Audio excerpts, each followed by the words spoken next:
guys, on this week's episode, I had the pleasure and the privilege to sit down with a former client of mine, Mr. David Easton. I knew him as a head of HR. He later became a COO in a major private bank. But before that, perhaps more interesting than anything, was that he worked for the royal household.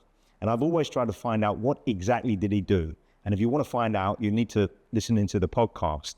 Since then, he's pursued his life ambition to become a career, leadership, and corporate coach. It was an absolute pleasure, and I hope you guys enjoyed the chat as much as I did. And by the way, David's the only person that I've had 10 pints with that walked home when I had to crawl home. All right, cheers. David, how are you? Doing well, thank you, Paul. Doing well. It's good to talk. Thanks for having me. Man, it's been a while. When's the last time we physically saw each other? Well, I'm guessing it was before I left Singapore, which was early 2018. No, that's not right. 2016. I can't even remember. So long ago. But yeah, I think it must have been back in those days. It's so brilliant. So it was when I touched base with Grima and we were having a drink at her wedding or engagement party, and I asked after you because that's how I met her, and I'm so glad we're in touch. So I have to give a big shout out to her. So for those that may not know you, can you give a quick intro as to who you are before we wind back the clock and find out how it all started? Yeah, so my name is David Easton. I live in Calgary, Alberta. Got a wife and two little girls, 7 and very nearly 5. We've lived here for it's kind of on and off a year, but there's a longer story. We've been traveling a bit in between. I'm not from here originally, obviously. I'm from Salisbury in the UK. And yeah, that's kind of me in a nutshell. Well, how did a guy that studied law end up working in the private secretary's office at the royal household? How does that even come about? Can you tell us the real story? Yeah, so it was 2000. I graduated in 2005, Cardiff University, and that final year of my law degree, all of my friends were busy getting law placements and pupilages and training contracts and things like that. And I looked at myself and I thought, well, I'm not doing that. Why? Why might that be? And the answer that I came up with was that I just didn't want it enough. And the law is, is something you've got to want. And yeah, all my friends were off doing this, and I just knew that my direction was elsewhere. I didn't know where at the time, but yeah, it was 2005. I left university, and that summer, if you remember, was the July 7 bombings in London. Of course, I remember. Yeah, I was with some friends. I was at a friend's house. We were watching the news as it all sort of unfolded, and I remember thinking, well, there's going to be work in the security field for the next, I don't even know how long, 20 years, 30 years. I mean, we're still talking about it, right? Yeah. So I started looking for something interesting in that direction, and I didn't really know how to make it happen, but a friend of mine got a job or applied for a job in the Royal Mews working with the horses. And she sent me the posting. She said, have a look at this. Do you think I should go for it? And, the sort of sidebar is this security coordinator role, also advertised at the household. And I thought, well, why not? Let's have a go. And a couple interviews later, plus a few other things, as you can imagine, I was offered the job. Yeah. Wow. Yeah. Now, did you know what the job entailed, or was it very different from what you thought? It was so it's interesting because going through that process was one of my first lessons in sort of leadership and what makes people think and make decisions, because I went to the interview not really knowing what it was about and worrying that it might be a bit too kind of admin heavy. And I met the guy who ran the team, and within about 10 minutes, I thought, I want to work for this guy. I don't care what the job is. I want to work for this guy. What was it about him? We connected first off. So I'd just got back from a trip to Sarajevo. I was Croatia and Bosnia, and particularly Sarajevo. And wow, he was the tank commander of one of the first tanks that rolled across the bridge into Sarajevo. Wow, in the Balkan conflict. So he had this picture on his wall of Mostar Bridge, And I'd just been there a week earlier, and I said, I know that place, I was there. So we had a bond. We'd connected over something. I mean, his experience was very different from mine, obviously, but Yeah. And he didn't interview me. He just sort of, we just had a really interesting conversation. Wow. Powerful. And I thought, yeah, I want to work with this guy. Has that changed, out of curiosity, your interview style over the years? Just to get to know someone? Yeah, I try to avoid the sort of formulaic, it might be a tell me about yourself, but after that, we'll get into stuff that actually is interesting. There's nothing worse than a boring interview. Well, the thing about that is far more authentic. It's real, right? Yeah. And you've spent a lot of time doing that and looking for candidates for the right people, for the right places. And you know that if you don't connect with that person, you've no idea what you're doing with. Exactly. It's actually funny. My head of research was a tank driver, and I told him it's just as well because, mate, in anything else, he would literally just bump into everything. So at least if he's in a tank, he's not going to do too much damage to anyone other than himself. By the way, I love that song, Miss Sarajevo. I don't even remember that song. I know that one.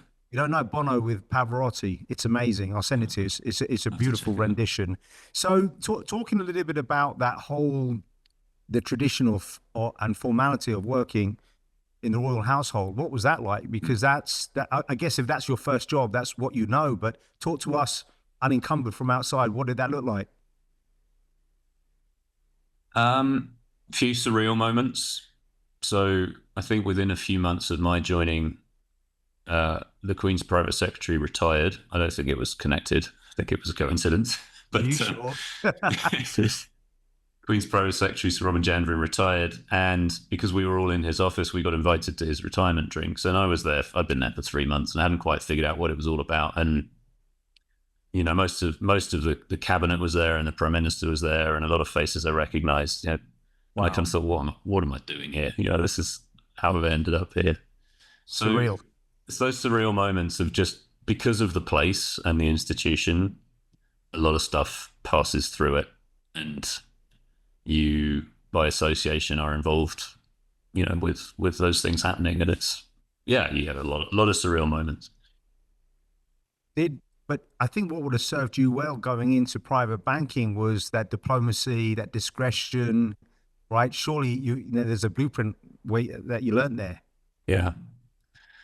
I don't think I've ever been accused of being diplomatic before. Well, you said it. It's not one of my strengths.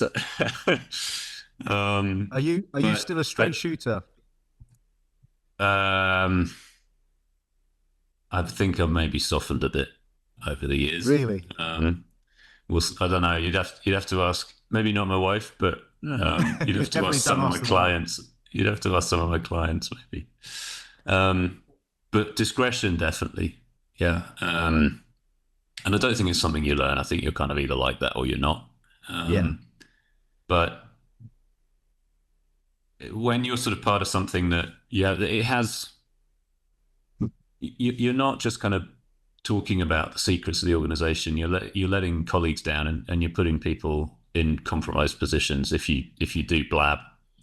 Plus, there's a question of just integrity, right? So part of my job was making sure the right people got in and the wrong people didn't. And it's amazing how just talking too much weakens those controls. And if I'd been guilty of that, then I couldn't really have done my job. So, did you ever fancy auditioning for James Bond? They approached me multiple times. Yeah, multiple times. Yeah, multiple times. But you could do it. You could do it. You could probably do it when you're a little bit older, because now Bond's probably in his 40s, and Yeah, I think my acting days are probably. I think I've missed that boat, unfortunately. Yeah. It's never too late, mate. I can assure you. But just give us a quick overview in terms of the highlights, like from that journey. What were you doing overall, and what were your key takeaways from that job? It's so fascinating to me. I probably didn't realize it at the time, because if you're 22, 23, young bloke, you think you know everything, don't you? But what I actually was doing was just learning. I was just learning so much. And I was lucky that I had a truly outstanding, exceptional leader at the time. And I was just a bit of a sponge from sort of learning from him. And he was he was retired as a special forces brigadier in the SAS, but he joined the army as a private. And I don't know how many people get that many promotions, but it's not a very big number. Yeah. And the way he could sort of read people on what they needed and how you could motivate them. He wasn't for everybody. I don't want to pretend he was perfect, but he had something exceptional that I paid a lot of attention to. Well, I'm just curious, what was it? Because I think finding a mentor at a young age, it's rare, and if you're very lucky, you appreciate it in the moment, not years later. Yeah.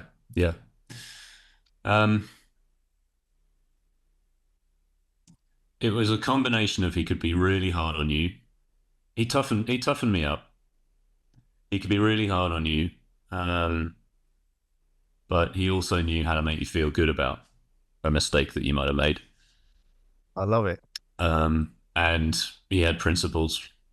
He taught me a lot about, you set your own red lines and don't let people take you over them, basically. I love that. Yeah, I found with some of the best people I've worked with, you want to deliver for them because of who they are and how they interact with you.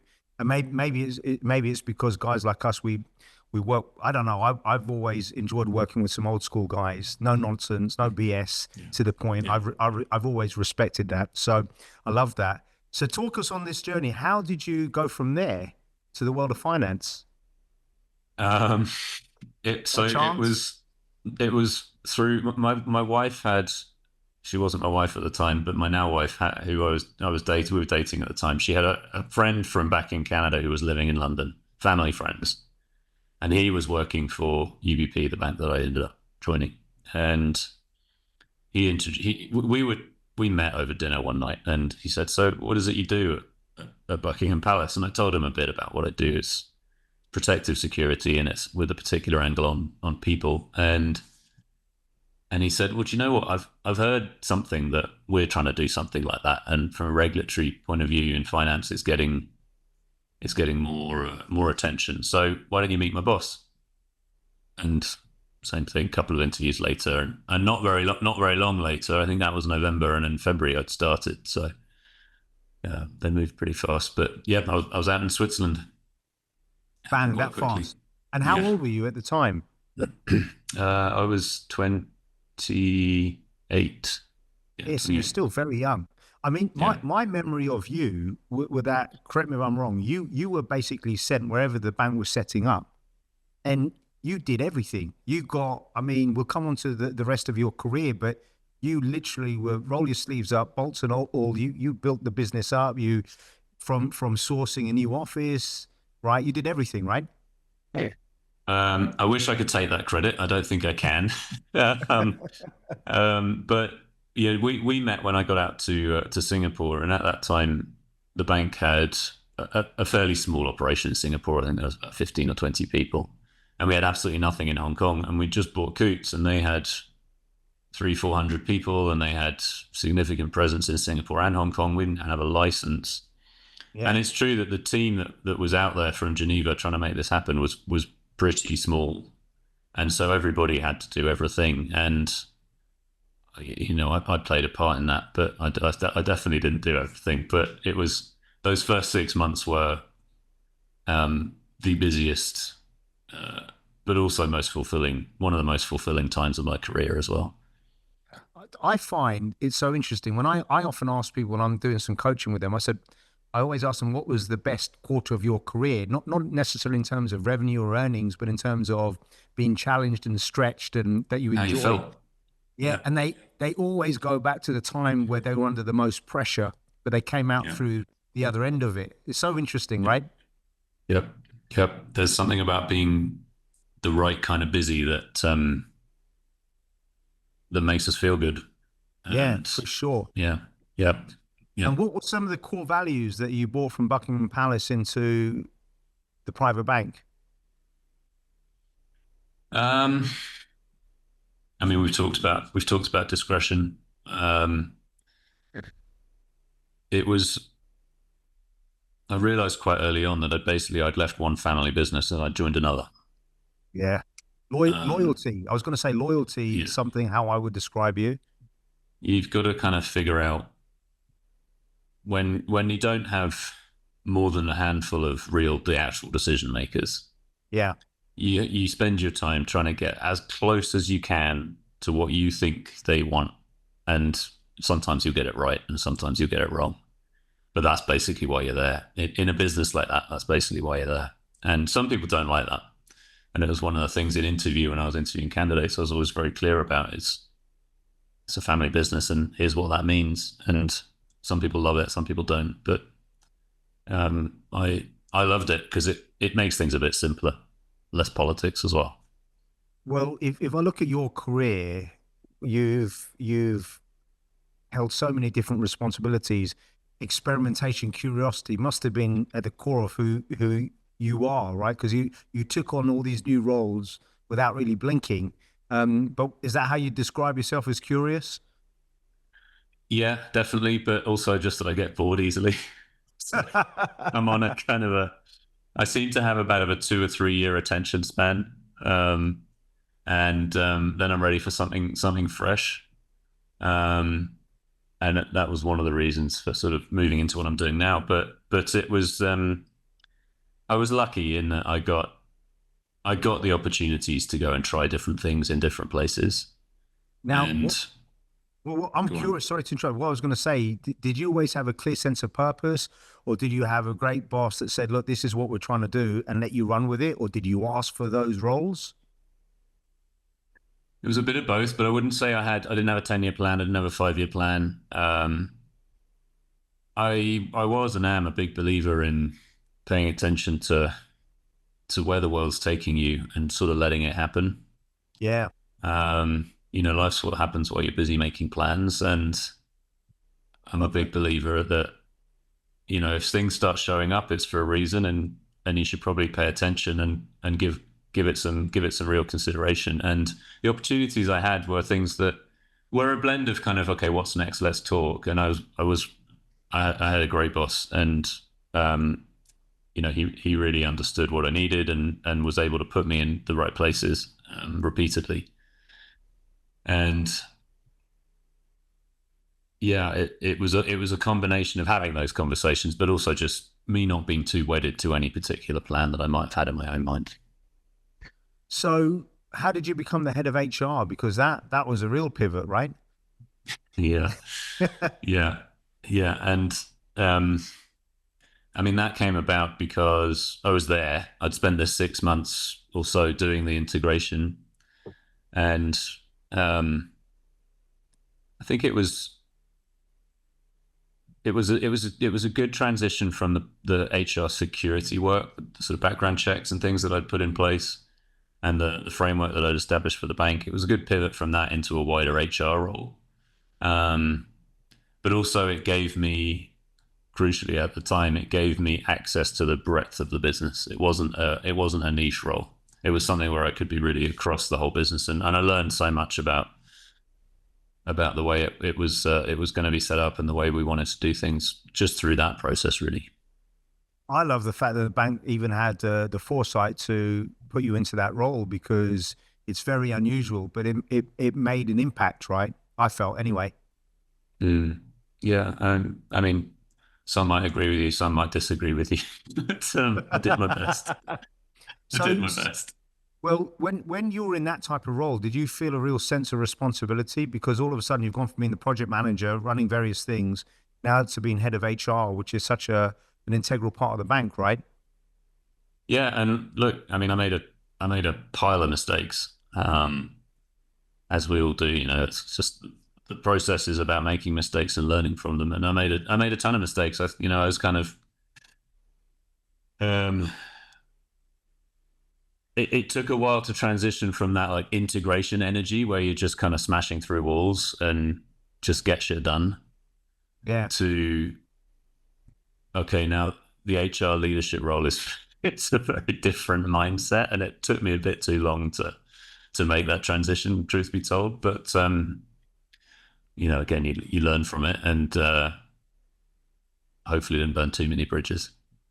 The thing I loved about interacting with you was, I don't know if you remember this, you'd arranged for my team and I to meet with you, and I think it was the global head of HR one evening, and it was like at 6 or 6:30 in the evening.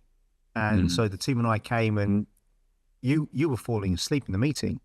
And I thought, oh, this is it. And the global head of HR had jet lag, and I called you the next day. I said, mate, that was a terrible meeting. What happened? And then you said that we were out the night before, we started early, there was jet lag, I'm sorry. And I just said, yeah, but he's going to have a bad impression of me. And you said something along the lines of, to be honest, well, I don't think he'll remember. So it's like, is that good or a bad thing? And I said, make it up to me. You need to make it up. And then you said, how? And I said, let's go for some beers. That was my memory of that interaction. Yeah. But I loved it because we were brutally honest with each other, and we had a good evening. Talk to me about adaptability, because how do you go from being the head of HR to the head of change management and head of business management? I mean, I remember when my Geneva boss interviewed me to join the bank, and he was asking me about security as a discipline, as a profession, and I said, well, my theory is that this mindset and this set of abilities and competence, whatever it is, it just applies to any industry. And one of my thoughts at the time was, maybe I'm a security professional, I'd take that to different industries, and that'd be really interesting.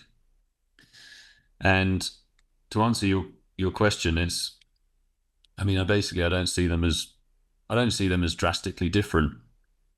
They have far more in common than they do in terms of differences. Because basically, it's obviously you're doing different things on a day-to-day basis, but it's a leadership role, and you're trying to achieve an outcome, and you just have to identify what that outcome is, and what you need to get it done, and how you organize things, and how you organize people, and who you can rely on, and you build it from there, really. And your job is kind of just to find the people who know what they're doing and leave them alone. Yeah.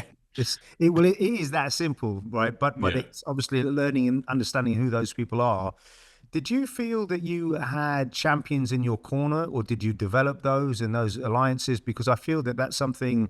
I'll give an example. In private banking, I think a lot of people don't walk the floor enough, engage with people, where they pick up the phone and they have an interaction. But did you systematically make that a point to go and befriend people and become well acquainted? I'm not very good at that.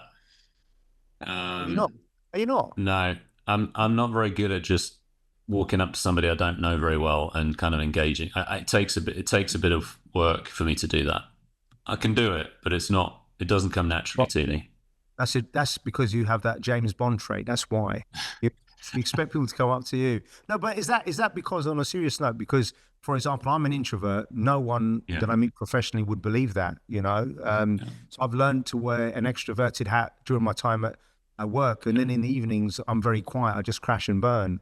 But is that at the core of it? Because you're just, That resonates a lot with me. I mean, I'm actually quite shy. And like you say, people wouldn't necessarily believe me to say that, but I'm actually quite shy. And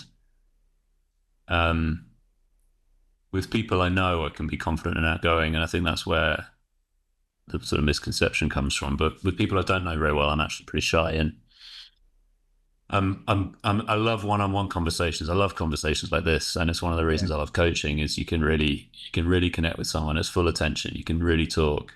Yeah. Group settings, not so much. It's more of a challenge for me. But that's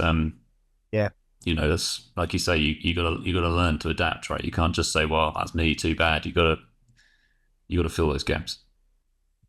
So what was the transition like for you? Because as you've evolved into each role, you're having to very quickly wear another hat, because it's not like you became, the assistant to the head of HR or the deputy head of HR. So you had to make those transitions and quickly and own them. That must have been really challenging. I mean, I have a lot of self-belief, and it's a strength. Sometimes it serves you well, sometimes it doesn't, because it gets you in trouble, right? Very I can true. do that, and then you can't. You actually can't. Reality bites. Yeah. But that carries you a lot of the way. And the conversations I have now, I see so much of people kind of trying to figure out why they don't quite feel right about life, and there's a number of reasons. And one of them is this process of figuring out who you are, self-awareness, Um, and what you're good at, what you're not good at, and then combining that with self-belief. So I know who I am, I know what I'm good at, I know what I'm not good at, and I'm going to back myself in this direction. I love that. And so many people don't. I think so many people. There's this. I don't know why, but there's a lot of second guessing. But the thing is, I mean, I help people like you do. But my mum always used to say, bless her, there were one or two times where I was complaining about people in their inefficiencies. And she said, Paul, if everyone was, a star, you would have a lot more competition. And I tried to change my way of thinking. It's taken me up until maybe the last 5 years where I've got employees because, I run a small company, and I've realized, well, actually this person's great, just not great at that. I need to change the job description. And if we can learn anything from your career is how people can evolve into different roles. And quite frankly, if it wasn't for UBP with the stakeholders that you had, I don't think you would have had that same career. If you were in a large corporate, not that it's a small business, but there's no way you would have had that kind of career and people that believed in you, right? No, 100%, 100%. I was very lucky, and it was the right size organization for me. And I'd have really struggled in a big firm, I think. Now, how was it after? Because you've worked in different locations, but how was it coming back to London as the COO? That was like you probably were. It was a full circle moment, thinking, "How the hell did I end up in London, Yeah. Buckingham Palace, come all the way back? Now I'm the COO of a private bank." Yeah. Well, I originally moved over to head up the wealth management, the business management side, and then I moved into the COO role. But I moved for the job, and there was another acquisition, and it wasn't. I think I can say it wasn't going all that well, and some things needed to be done. So I moved over for that, and the job was interesting, and the opportunity was interesting, and I could see that things were going to evolve. But I had to be talked into moving back to London. We didn't want to; it was never the plan. But London's, you love it, you hate it. You can love it and hate it in the same day. But Yeah. I moved for the role, and obviously for what the company needed. But yeah. What's interesting working in different locations, I often say this, and I mean, I moved to Singapore in 2001, and it took me 7 years to learn yes, yes, yes is actually no, right? And after that, I've just learned to bring the no's forward. Whereas I always say, if it's a no in Hong Kong, you'll get kicked out of the office. But I'm just curious, what did you learn working in all these Geneva, London, Singapore, Mm-hmm. I mean, people are the same everywhere, and they're not. Um, People care about their own interests, and that's not a criticism. Yeah. It's just how we're made. And when the chips are really down, only when things are really, there's a real high pressure competitive situation, does that really come out. But I think it's just this process of listening and paying attention and not imposing your own view or your own approach or your own kind of perspective on the way something should be done straight off the bat, because you're probably wrong. And I say that having done it. Yeah. Got it wrong. Yeah. And once you figure that bit out and you give the space to learn, then you get down to the bit where people are the same. People are, that basically we're all made the same. We're all wired the same.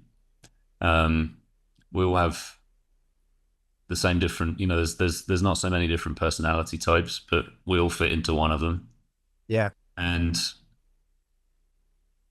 yeah, people just want to be treated fairly. Ultimately, One of the things that I've observed in private banking is that there's too much focus on internal competition amongst a lot of people.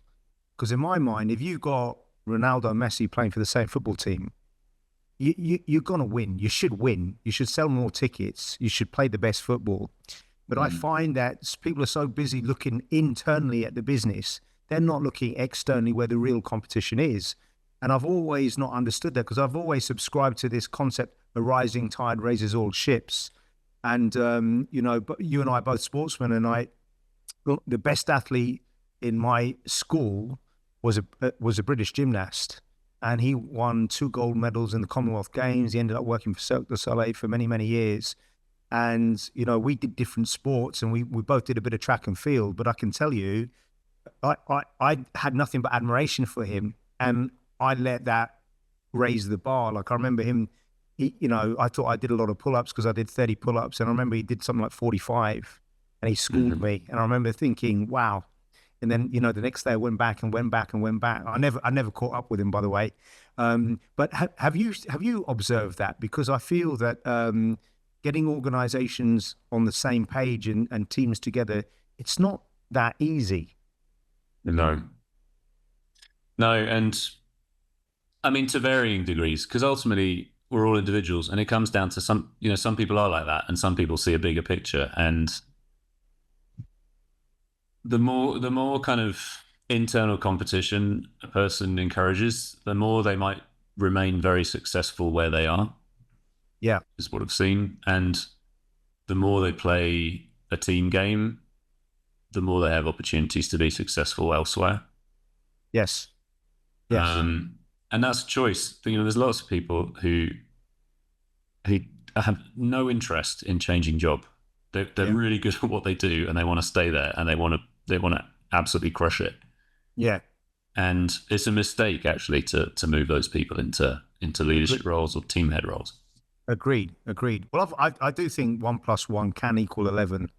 But it is interesting.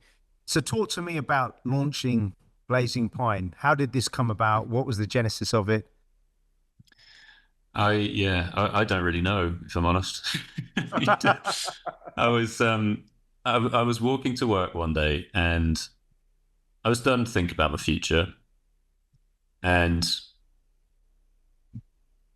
there were enough things going on that made me think, right, it might be time to start changing tack.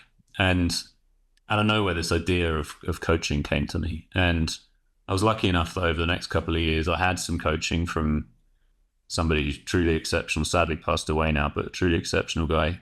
And that sort of got me through the mindset of what this actually looks like. I did some training. I went on this course in Zurich, which was basically one weekend a month for 9 months. Wow. Did you self-fund that? Yeah. And I went along the first session, not really knowing what to expect, and just fell in love with it. Day one, fell in love with it.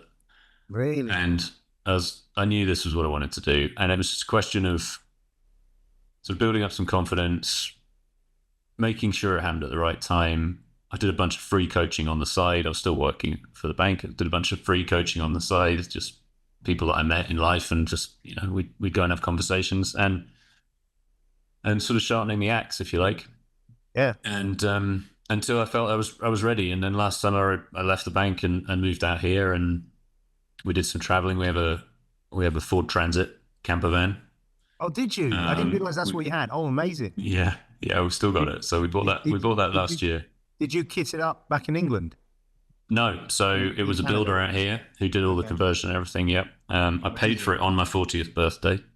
Good man. Sent them the money. And so August last year we took off around the States for 3 months, and then came back in November, and that's when I started building this. So did you, because by the way, I drove from Vancouver, I did the Icefield Parkway, Calgary, all the way down into Montana. And then I went all the way to Vegas. It was an amazing. I've done so many road trips. But what was your road trip? We did south from Calgary. The thinking was we just want to see as many national parks as we can, and Yeah, we want to get as far as we can. So 3 months we went south from Calgary, Montana, Yellowstone, Wyoming, through Utah, bit of Colorado, New Mexico, and then east from there through Memphis, Tennessee, um, amazing. to the East Coast, South Carolina, Florida, and then back along the south. So Texas, Louisiana, New Orleans, Texas, Vegas, Arizona, Grand Canyon, California, Disneyland, Oregon, back up the Oregon coast and back into Canada. 3 months. Mate, and you'll never forget it. You'll never regret it either. No, it was great. It's really great. What was your favorite national park?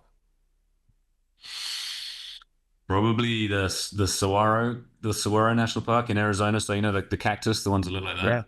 Yeah. Just an incredible place. Yeah, loved it there. Yeah. It was because I've done so. Just as COVID broke, we went and I drove from Vegas up to Arizona. We did Utah, all of that area, Sedona, Scottsdale. Yeah.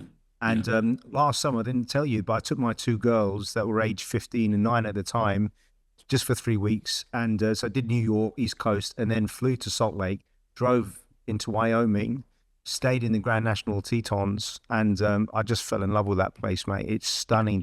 The backdrop is ridiculous. We stayed in the national park on a ranch, and I've always wanted to be a cowboy, so we did a lot of horse riding. And then we drove all the way, flew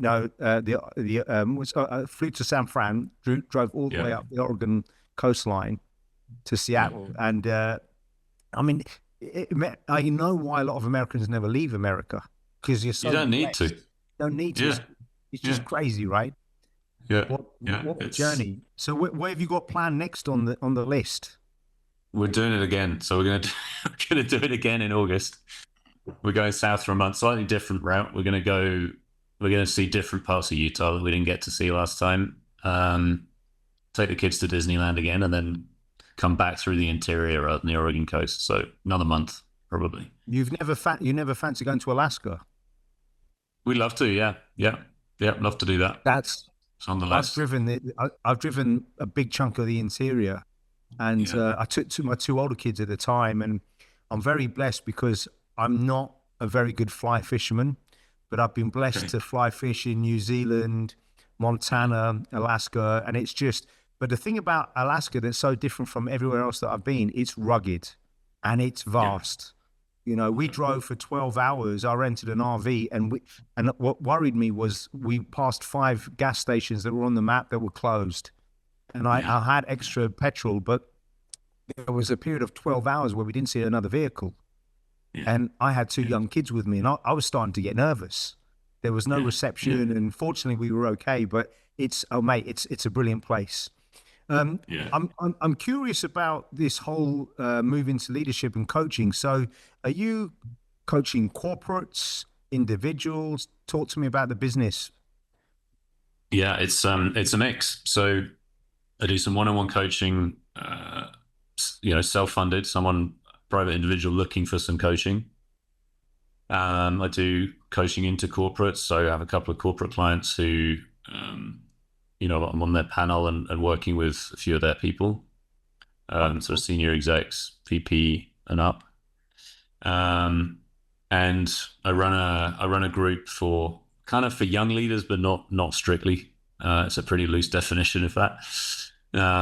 Which is called Airflow, and basically we're underway with the first group of that, and the second group's launching soon, and that's basically a group of 8 people. We get together once a month for 8 months, and there's a leadership lens, but my premise is very much that leadership training doesn't work, and what does work is sharing experiences with people who've been through a bit of their career.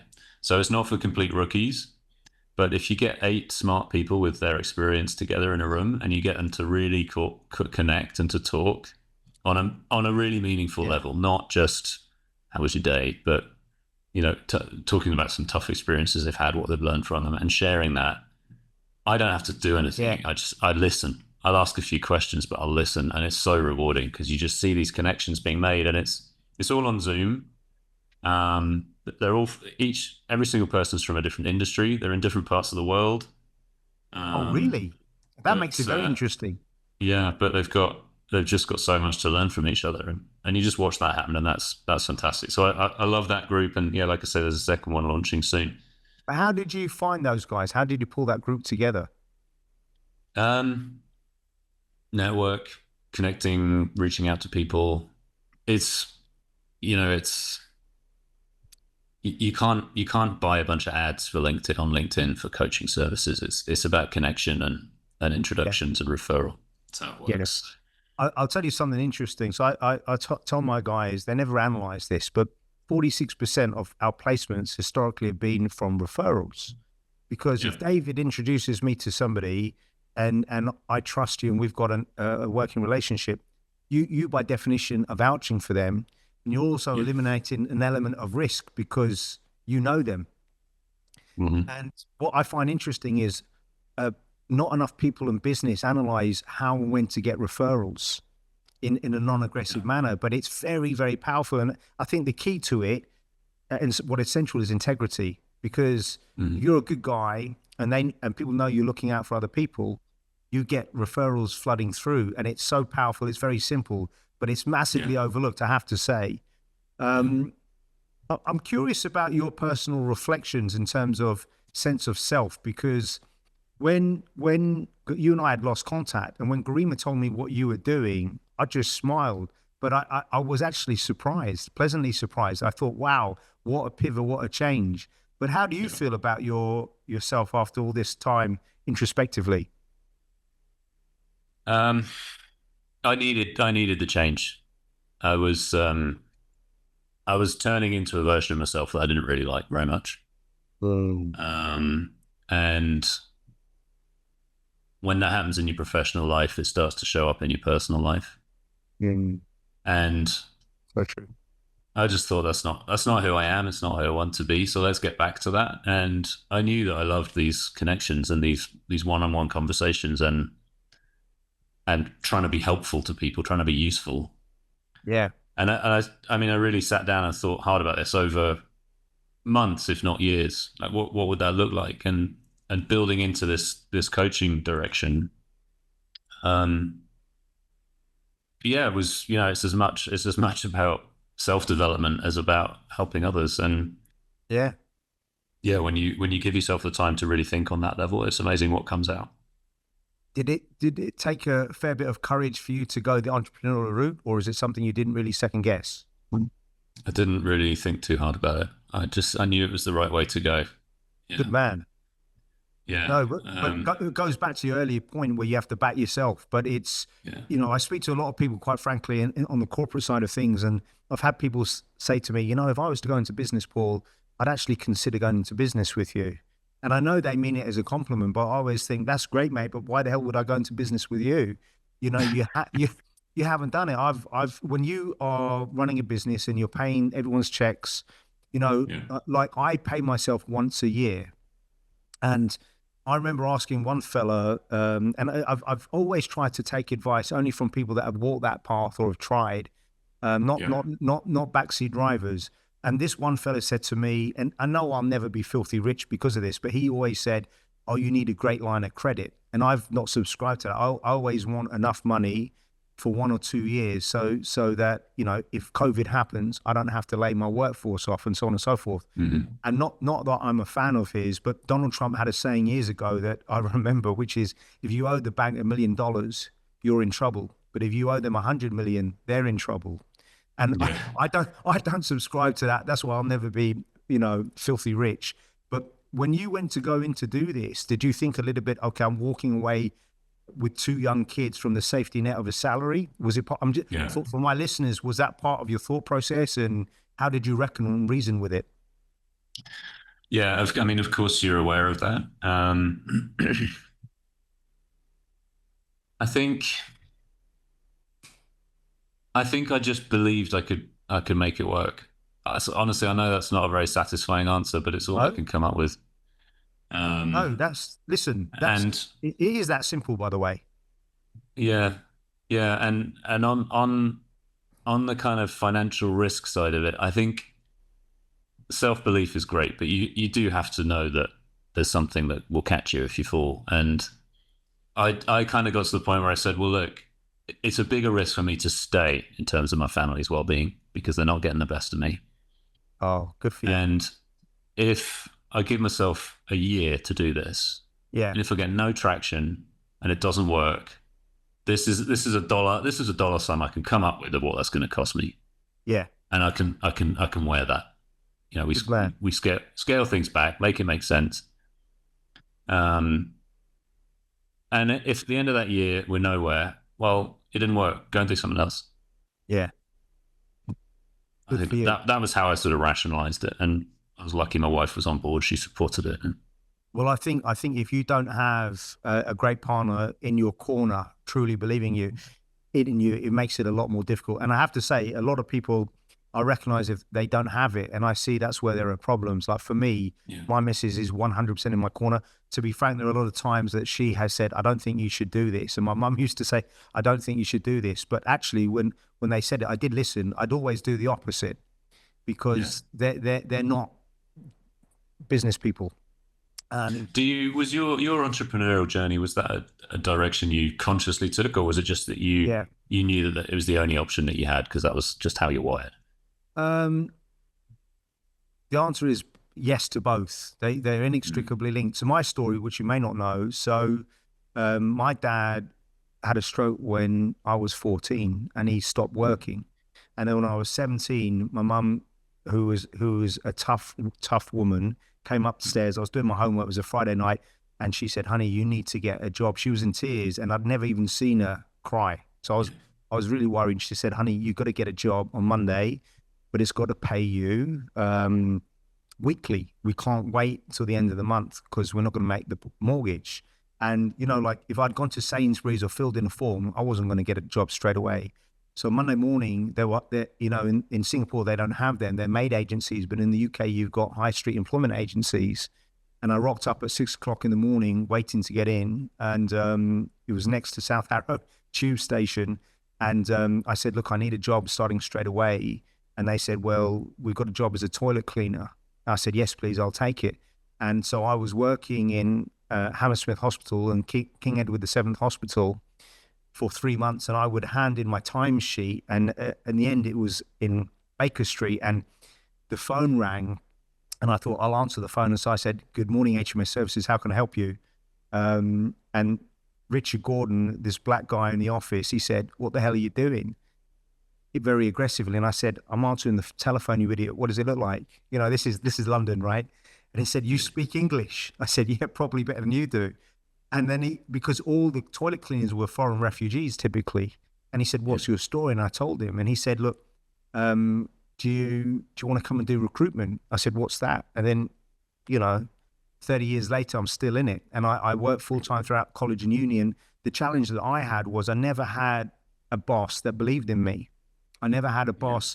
I think they realized I was a really great salesperson, but I was given no training. I asked to read books. Nothing was suggested or recommended. And I learned very quickly, you're the best guy in the office. And that wasn't a good thing. I was the best guy when I was not very good. And I had I ended up working for a company, an HR consultancy, and I spoke to the regional director, who's a very senior guy. And I said, "How much did the chairman earn last year? How much did he pay himself?" Just out of curiosity. I invited him out for a beer. And he said to me, "Oh, he paid himself $1 million US last year." And I said, "Wow, that's serious money." And he goes, "Yeah." And I said, "I want to earn $1 million US. Let's talk about how I can do that." And he said to me, very seriously, by the way, he said, "Mate, you're never going to earn $1 million US." I said, "What?" He goes, "Well, two things. If the chairman does, how are you going to do it?" And I said, "Well, if I sell this many deals," and I was on 2 to 3% of deals. He said, "No, mate." And then he said, "Look, Paul, you're good at opening doors, but you can't close them." And I said, "Well, I can't close them if I got pussies like you trying to close them with me." And it annoyed me. And I went home And I sat and I thought, and I sat and I thought, and I thought, yeah, mate, the writing was on the wall. And actually, he's a very nice guy. Anyway, I am more than chairman the next year. And that was it. It was no nonsense. And I believed in myself. And actually, that conversation, whether or not that guy knows it or not, it was a very pivotal moment in my career. Because, you know, you have to believe in yourself. But I didn't do it for financial reasons. I always wanted to be my own person. I always wanted to work on a basis of longevity and loyalty and integrity. And it's very difficult to run a business when you've got someone breathing down your neck, just thinking transactionally. You know, some of the deals that I've worked on, as you know, that sometimes they'll last 1 or 2 years before it happens. You need patience. And if you rush that process, it backfires. So I think that goes a long way. And I've always believed in this saying, how I do anything is how I do everything. So I'm all in. And the reality is most people aren't. And why would you let them hold you back? Right. So no, I absolutely love it. In terms of self-growth through mentorship, you've talked about 3 people that have really been pivotal in your career. Is mentorship something that you have sought, or did you just stumble across it? Because it's very rare and it's a blessing. When I didn't have it, I looked for it. And when I did, I just counted myself lucky, and you just squeeze as much out of it as you can. And I mean, your story is really interesting because it sounds like you didn't really have any. Never. Fortunately. But you made it anyway. And, you know, I think that's fairly exceptional. I think I was really lucky. I had people who set me on the right path. And I think that very often makes the difference between how far somebody gets, not just in terms of career success, but in terms of how good they feel about what they're doing. Yes. Yes. And it's luck. It's pure luck. Yeah. And the only thing that can replace it is what you've got, which is self-belief.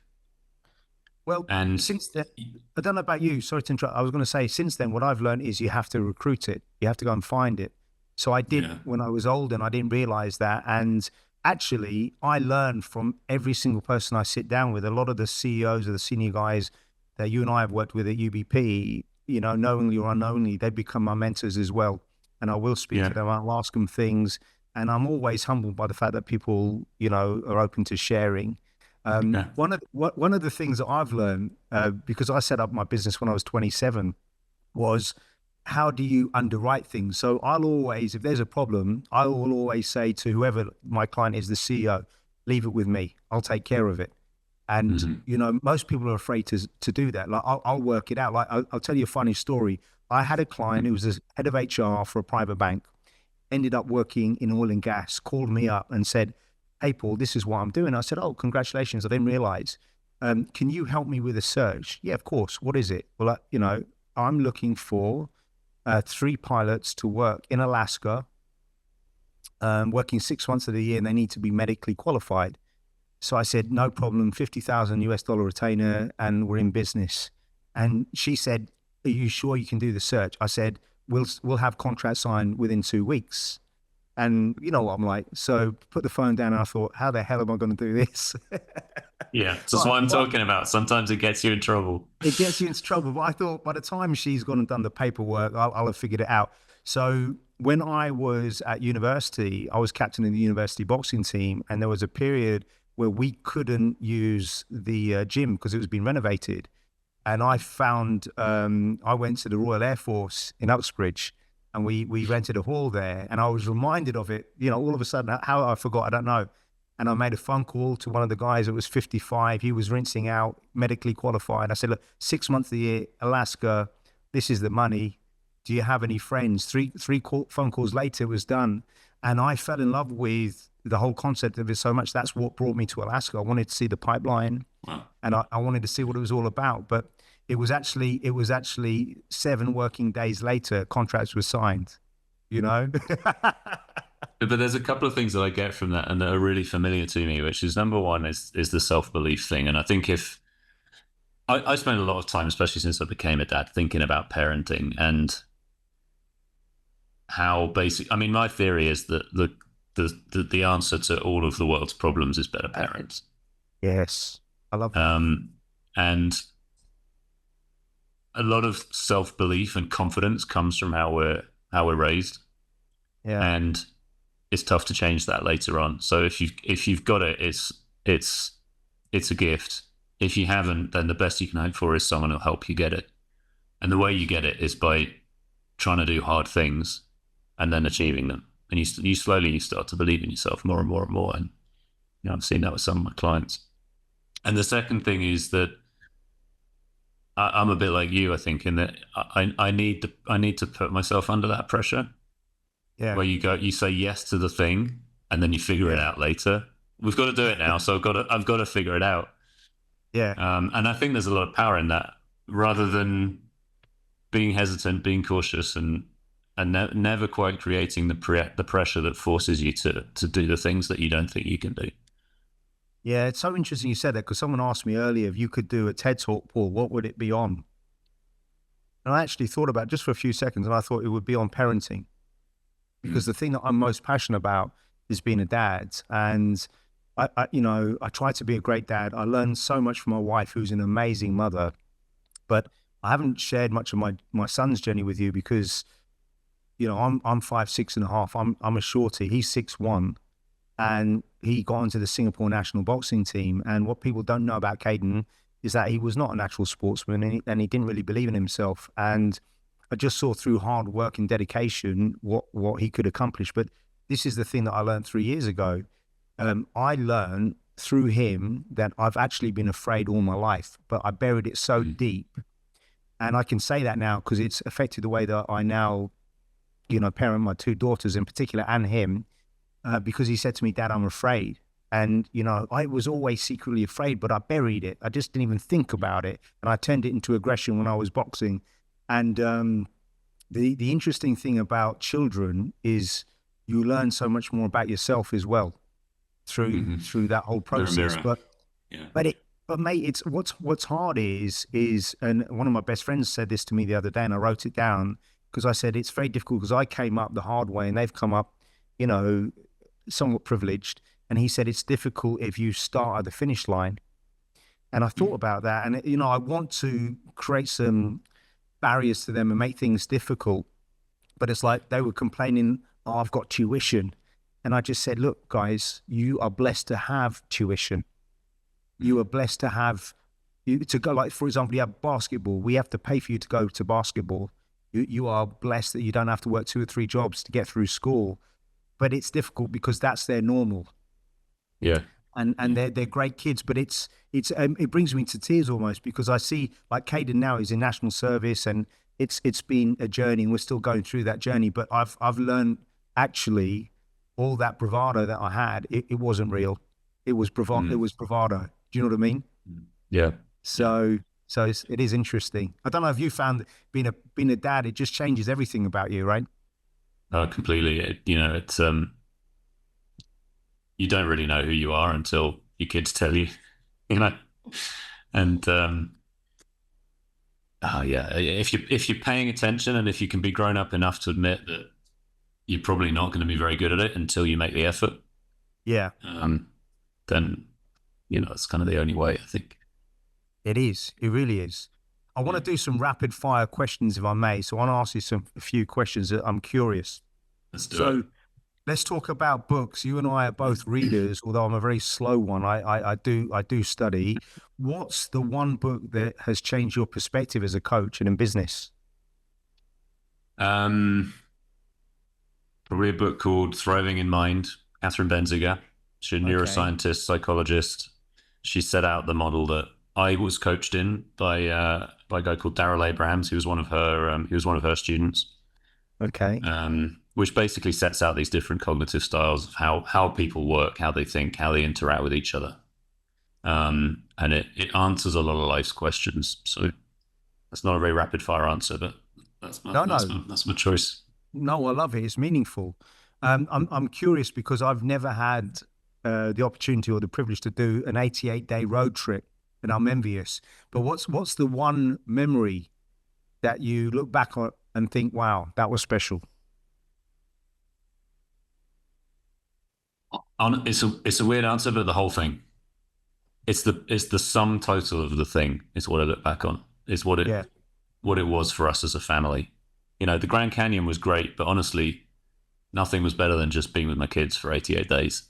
I know, That was man. the best thing about it. The crazy thing is they won't flip and remember anything, so you're gonna have to go do it again a few more times, right? Yeah, I've got no problem with that. That's not a problem. I love it. Work routine, because one of the things I've always admired about you, you're very, very disciplined, or that's what I thought. I don't know if you can say yes or no, but um, what's a non-negotiable in your daily work routine? um, that no 2 days are the same. So it's sort of the I opposite. love that. It's that it's not a routine. I love that. Yeah. I Yeah. love that. I don't know if you Yeah. ever watched Twin Peaks back in the day. Yes. Did you Brilliant. watch it? So Yeah, I love it. Dale Cooper is probably my favorite character on TV of all time. And that's what's brought me back to Seattle to see where they filmed parts of it. But he's had this saying. He was telling Sheriff Truman. He said, "Every day, once a day, give yourself a gift." So for him, it was Yes. a cup of black coffee, a cup of Joe. But I indulge maybe a little bit too much. But I love that because it just turns maybe a bland day into something special. You know what I mean? Yeah, I love totally. that. Um, Again, one of the things I admire about you is your fitness, right? So when we went out for drinks, I was telling you before, I think you had 10 pints, I had 8. I was wrecked. I was absolutely wrecked. And you were walking straight like you had a half a Can't shandy. do that anymore. I can't. I'm not even sure I'm going to confirm this story, but okay. But it was true. It was true because I paid the bartender afterwards. I thought, flipping hell, we had that many to drink. But what in terms of your fitness routine can you talk us about to keep in shape year round? It's a bit like everything else. I get bored easily, so I do as much as I can. So I'm a triathlete. I do swim, bike, run, which is great because you only ever do the same thing once or twice a week, and then a little bit of gym work, strength and conditioning, sort of in between. Have you I got can't any? I Yeah, can't be without it. So have you got any like got personal goals where you're trying to set personal bests or do a triathlon like in Hawaii or anything like that on the radar? my triathlon goals are primarily to to have fun, and then I've found that if you're having fun, success is inevitable. I love it. You're dropping some knowledge, mate. If I you're love enjoying that. yourself, if you're enjoying yourself, the outcome works. That is very true. Yeah. Um, Misunderstanding. Now, I think a lot of people misunderstand David Easton. I know I did. Uh, I've seen So, different layers. But what would you say the misconception of you has been historically? Because most people that will watch this that came from your banking background will be probably surprised how your career has blossomed in a different direction. yeah, maybe it's uh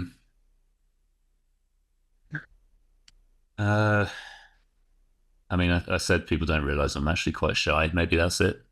Um, and maybe I'm not as grumpy as people think I am. Maybe that's the other thing. You got to learn to smile more. Yeah. But but it's funny that you mentioned that because again, maybe because I'm an introvert as well, and people will misunderstand that about me. But I think one fisherman sees another fisherman, so I could always tell Yeah. that was you, and maybe that was why I was very comfortable with you. I'm curious, what's the one thing that you would never compromise on personally or professionally? The truth. The truth. It can be dangerous though, you know. It got me in trouble a few times, especially in a corporate environment. And the bank I was working for is not a political place, but um, there's always an angle, right, that everyone agrees has to be taken. And I would get at times frustrated when I knew it wasn't the most sensible, the most truthful Yeah. thing. And yeah, that puts you in a lonely place sometimes. Yeah, I'm sure. I Yeah. feel it. I would get fired 6 times by 10 a.m. if I worked in a bank. I know that much. Um, how do you stay grounded during high stressful moments? um, I would call that a work in progress. Um, I'm getting better at it. It's funny. The stuff that stresses me is not. We had our car nicked the other day. We woke up on Sunday morning and the car had gone, and that doesn't stress me out at all. I just go, all right, well, we'll deal with it. Wow. Where was it? It was parked outside. Yeah. But that's the more scary thing, that, you know, people were just outside your house, isn't it? Yeah. I mean, we got doorbell cam footage, and you look at it, and this isn't someone who's going to come and break into your house. It's just someone who's, you know, their motivations are elsewhere. But that kind of thing doesn't stress me out. But situations where I know we're getting further from the best outcome because someone's playing a game, those situations would stress me out. And that's the work in progress. Mate, let me tell you, where I grew up in London, I had a car. It cost me £500. To put this into context, my wife wanted, when we had our first child, she wanted us to buy a Stokey pram that cost significantly more than my first car. Yeah. And I used to leave it unlocked, even with the windows down a little bit, hoping someone would nick it so I could claim the insurance. No one ever touched it. Yeah. What about personal influence? You know, who has been the greatest personal influence in your career or in your life? I think two people. My first boss at Buckingham Palace, for all the things that he taught me, and you could do a whole podcast just on that bloke. Wow. Are you still in touch with him? He's not someone you keep in touch with. Okay. Chimera disappeared. Yeah, I love it. I love it. Yeah. And my boss at UBP, who just did so much for me and put me in a lot of interesting places. I learned a lot from. Good. Yeah. But I tip your hat to those gentlemen. Yeah. Now, one of the things I find interesting about LinkedIn is that most people's LinkedIn posts, they only ever focus on the past, not on the future. I'm just curious about your psychology. Are you very much focused on the present or on the future in terms of mindset? I had this conversation with somebody just yesterday, actually, about this trend to being present and finding peace in the moment. And I can see the benefit of it, but I don't think it's how we're wired as human beings. I don't think we'd be where we were if we weren't constantly planning and scheming and growing and developing and trying to do new things and trying to push boundaries. And yeah, my mind is usually in, what am I going to do next? Yeah. That's where I spend most of my mental energy. I think, see, one of the things we have in common, because not a lot of people do long road trips. And the thing about a road trip, you've got to look at the geography of where you're starting when you're finishing. So that road trip that I did from Canada down to the US, my biggest challenge was getting a vehicle that they would allow me to get across the border and drop it off in the US. Right. Yeah. And because on the day, you just don't know because you book online, you don't know what car's going to be there. And I was so lucky when I got to Vancouver, they had a Ford, Explorer, and it was from the US, and someone had gone the other route. And I just thought, hey, that's just pure luck. Do you know what I mean? Yeah. It was absolutely brilliant. Let's talk about skills. What is the skill that you've worked hardest to develop? Don't tell me your temper. That's mine. I think it's my temper. I think that's probably the answer. Is it? Is it? Yeah. Shit, mate, we've got a lot in common. Yeah. It's really? Yeah. Really? Okay. Yeah.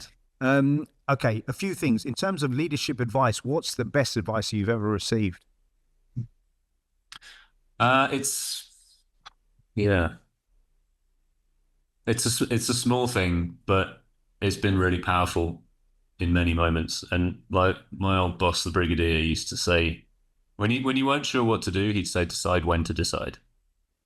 Wow. You don't have to do this right now, but let's pick a date when you've got to have made the decision by. And it does two things. It gives you space to go and get more information, to reflect, to consult. And it creates a degree of tension that you know that there's a deadline coming. Yeah. Decide when to decide. Yeah, buying those moments of time, they're very important, because I think a lot of people make impetuous decisions. But if you can work out, okay, when you need to do it, that's brilliant advice.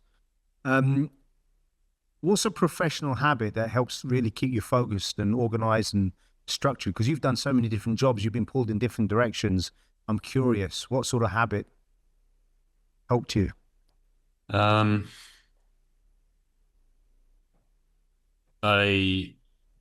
if I can do something now, I do it now. The small stuff that pops up, the one-line emails, the quickly put a meeting in the diary, the give someone a quick call, just do it now. Yeah, don't put it off. I'm not a believer in. There's a lot of people say ignore your inbox all day. Different things work for different people, but I find I can keep on top of that and be doing something else as well. Yeah. Well, listen, you have to. What do you think is the most underrated skill in terms of leadership that you've observed? Because you've worked with some great leaders. I'm not sure it's underrated, but probably my highest rated one is self-awareness, is knowing yourself, what you're good at, what you're bad at, where you need help, where you need advice. Yeah. I went to, do you know who Patrick Bet David is? No. He's a famous businessman. Yeah, he's a coach out of the US, and I went to one of his conferences a couple of years ago in Miami, and it was really interesting. But the first thing that he says, which is very obvious, but to your point, you have to master yourself. Until you can do that, you can't master anything or anyone, right? And that takes a lot of introspection and a lot of self-awareness in terms of, okay, this is where I'm weak, this is what I need to. But most of us are a work in progress, right? But you have to be conscious. Especially if you've got a temper. Yeah, my wife better not listen to this, but mine's actually got I learned this from one of my best friends who was my head of research, and he said, kill them with kindness, and what I've personally found is, there are a lot of rude people in private banking, notably RMs. But when I meet them in person, fun enough, that all goes away. That changes very quickly. So I always try to get a coffee meeting and have a chit chat. And because people don't see the human, if it's a quick phone call, and I think that's very important. You get past the BS, and very quickly they realize you are another human being. And, so for example, I'll give you an example. A lot of RMs, when we're hunting them, will say, yeah, call me tonight at 9 o'clock. I said, no problem. I've got to put the 3 kids to bed or whatever, have dinner with them. And they say, we'll do it a bit earlier then, because then they realize it's real, right? But by the way, if you say, call me tonight at 9 o'clock, I'm going to call you, motherfucker. And if you don't pick up, I'll remind you next time we speak, because they'll say it as a throwaway comment, but, I'll remind them. In terms of being a founder of a business, what's the one thing that you've really learned or that has surprised you the most? Whatever you're doing, you're in a sales role. I knew we'd get there. I love it. Tell us about that. Yes. I thought I was setting up a coaching business. I'm not. I'm in a sales business. Oh, David, I love that. Yeah. So what have you learned about sales? I was lucky that somebody slapped me with that early on, so that I could start getting clued up. And what I've learned about sales is to listen, to look for the pain and to amplify it, and never to talk about how great you are and what you can do and your experience and your product features and benefits. Just listen. I'm not very good at it, but that's what I'm working on.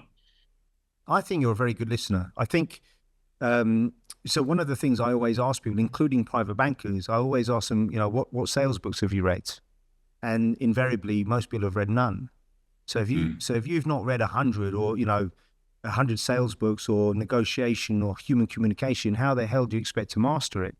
And the thing, Malcolm Gladwell's book, Outliers, by the way, I learned a lot of lessons about not just sales and becoming an expert, but also about parenthood. But, if you could do a job for 10 years and not be very good at it, or you could really apply yourself. So some of the people that I fall in love with in terms of their professional view and things, have an Excel spreadsheet of the books that they're planning to read. I mean, it can often be very organic as well, but the reality is for me, if I get to read 2 books a month, I'm doing well. But what I've also found is, how do you study it? And I was telling my guys today, learn one, do one, teach one. And I think I find it fascinating because people don't write things down. They don't break it down. And I think when you analyze most people analyze what went wrong, which is great. You should do that. But people don't analyze when things go well. And, so for example, this went well. Can I replicate it? Can I, so let's just say you're driving from, let's just say the CBD Raffles Place to Changi Airport. You could go ECP, that doesn't work. You go Nicole Highway, that doesn't work. You can go the PIE. Can you create 3 different ways to achieve that? And I find it fascinating. Like some of the very best sales guys that I've met, the key I find is that they're very scientific. They have all their fundamentals, and then they've worked on their craft, and it's become an art. And I call it the art of selling without selling, because truly, at the highest level, you don't need to sell. There's no BS. You deliver. So that's interesting. David, it's been an absolute pleasure. I can't wait to physically see you in person next. When I'm out in Canada next, I'm going to come and see you. Yeah, give us a shout. And mate, it's any future projects that you're working on that we can share with people? There's the second group of Airflow that's kicking off. So 8 people, 8 months, once a month. It's a really powerful thing. There's the connection, and the feedback I got just off the first session of the first round blew my mind. Couldn't believe it. So more of that. Watch this space. There's a lot more to come. Well, mate, firstly, thank you for doing this. And also thank you because we didn't work together that closely for that length of period, but I really enjoyed our interactions. You did challenge me. You were no nonsense, but I wouldn't have it any other way. Likewise, Paul. No, it's been a pleasure. Thanks for having me. All right, brother. We'll speak soon. Yeah, take care.